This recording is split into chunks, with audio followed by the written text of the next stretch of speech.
Today we are meeting with Melissa Newberry with E&B here located in Sugar House. One of her specialties or top, priorities in real estate is commercial lending. And so I'm here to talk to you today about what kind of trends you're seeing in commercial lending and nothing, no trends. Not lending, though. Oh, not Commercial lending, real estate. not lending. Commercial real estate, don't call her for loans. Yes. She sells the properties. Yes. So there's a lot of great trends going on right now. One of the main things that I'm seeing is I have a lot of clients that have invested in not commercial real estate, but residential real estate over the years. And they've done the landlord thing, and they're tired. They're tired of every year placing a new tenant. They're tired of having to maintain the property. They're fixing stuff constantly. The tenant needs stuff all the time.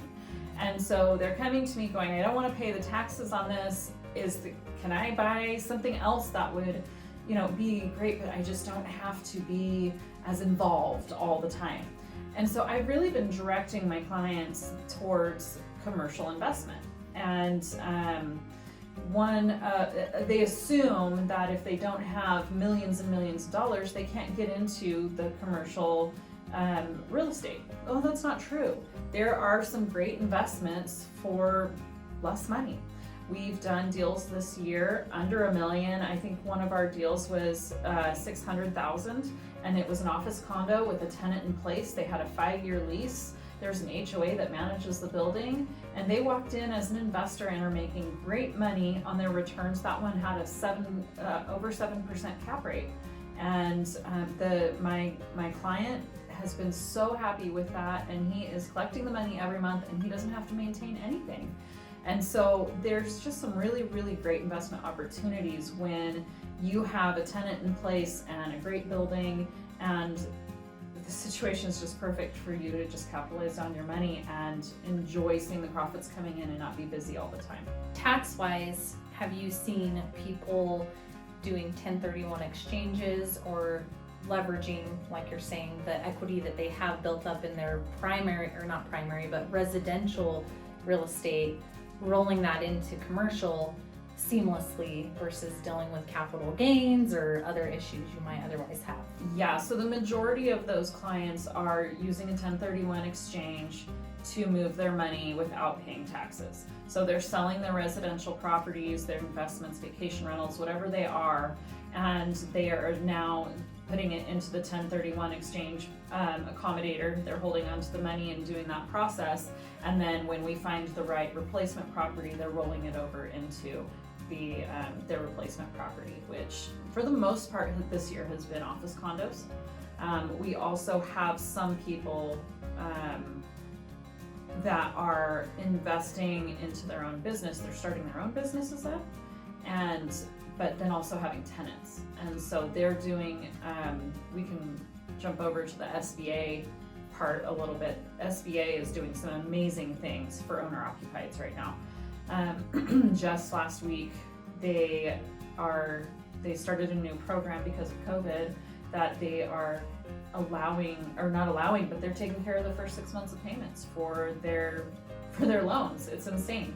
Yeah, so awesome. As a buyer, you're coming in, you're buying a building for your own business, you're working out of there, you're paying your own mortgage and putting it back into your pocket instead of paying someone else's mortgage and raising up their equity.